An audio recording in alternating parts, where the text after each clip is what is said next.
Kita beralih ke informasi selanjutnya, pemirsa.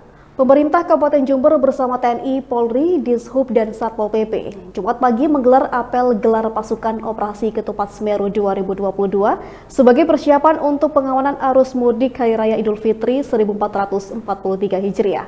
Apel gelar pasukan ini sesuai amanat dari Kepolisian Negara Republik Indonesia tentang cipta kondisi Tipcar Lantas di tengah pandemi COVID-19.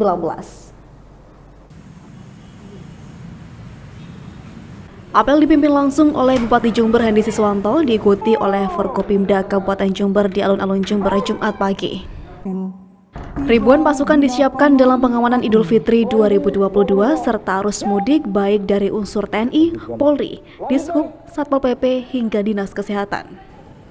Dalam amanat Kapolri, mudik tahun ini diprediksi akan mengalami lonjakan yang cukup signifikan. Usai selama 2 tahun terakhir, masyarakat di Bendung tidak boleh mudik imbas pandemi COVID-19. Kini seiring melandainya kasus COVID-19, pemerintah pusat akhirnya mengeluarkan kebijakan diperbolehkannya mudik dengan syarat vaksinasi lengkap hingga booster. Saya sudah nyampaikan dari amanat Bapak Kapolri, tentunya amanat itu harus kita laksanakan bersama-sama. Tentunya hari ini kan kita baru pertama kali nih pengalaman untuk menangani mudik lebaran yang selama 2 tahun kita nggak nangani. Ya saat ini kita flashback kembali bahwa kita dulu pernah sukses menangani angkutan lebaran, tidak ada masalah. Namun euforia tadi amanat dari Bapak Kapolri, euforia yang 2 tahun kita tidak mudik. Nah sekarang punya duit sedikit pulang ini. Jadi kayaknya prediksi Bapak Kapolri mudah-mudahan tepat itu 85 juta. Tidak nambah lagi, 85,5 juta prediksi beliau. Jadi ini dari Kementerian Perhubungan itu biasanya agak tepat itu. Tapi kalau ini jangkauannya ada tambahan dari daerah-daerah yang sekitar bukan dari ibu kota, justru akan nambahnya di situ nantinya.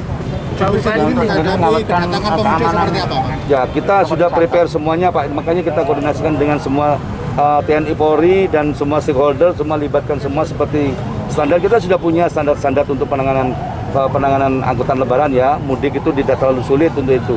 Tapi sekarang untuk menjaga kekompakan aja kita lebih kompak lagi karena memang 2 tahun tidak lebaran. Sementara itu Kapolres Jember AKBP Heri Purnomo mengaku personil Polri sudah siap dalam penanganan arus mudik dan lebaran 1443 Hijriah. Karena tak hanya momen silaturahmi sesuai tradisi, saat libur lebaran masyarakat juga mengunjungi tempat wisata bersama keluarga. Untuk itu personil pengamanan akan disebar ke setiap wilayah agar libur lebaran masyarakat menjadi aman dan nyaman.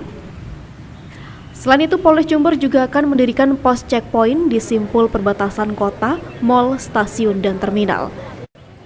Di checkpoint tersebut, bagi warga yang melintas belum melaksanakan vaksin akan dilakukan vaksinasi secara on the spot. Tambah lagi Pertamina, jadi semua stakeholder yang ada kemarin kita sudah kumpulkan semuanya, kita laksanakan rakor dalam rangka pelaksanaan operasi Ketupat ini. Semuanya kita sinergiskan, jadi nanti ada pos-pos pelayanan maupun pos-pos yang kita gunakan untuk pemantauan di titik-titik jalur mudik ini supaya nanti bisa memberikan pelayanan maksimal kepada masyarakat berkaitan dengan operasional di jalan maupun nanti terkait dengan protokol kesehatannya, karena memang ditekankan juga oleh pimpinan bahwa mudik ini harus aman, mudik ini harus sehat. Jadi nanti akan ada checkpoint juga untuk masyarakat yang melaksanakan mudik, apakah yang bersangkutan sudah melaksanakan vaksinasi sampai dosis ketiga atau belum, nanti kita akan lakukan secara random sampling. Gimana Pak? Berapa checkpoint ini nanti? Kita punya 5 pos pelayanan dan pemantauan. Nah, nanti di titik-titik itulah yang nanti akan kita lakukan random 5 sampling. pos ini ada di pintu masuk Jember? Ya, ada di Tanggul, kemudian di Gumiter, ada yang di stasiun, ada di terminal juga, dan ada yang di Roxy, satu di Roxy. Giat apel gelar pasukan ditutup dengan parade personil pengamanan dari Polres Jember. Dari Jember, Yudisa di Jember 1 TV melaporkan.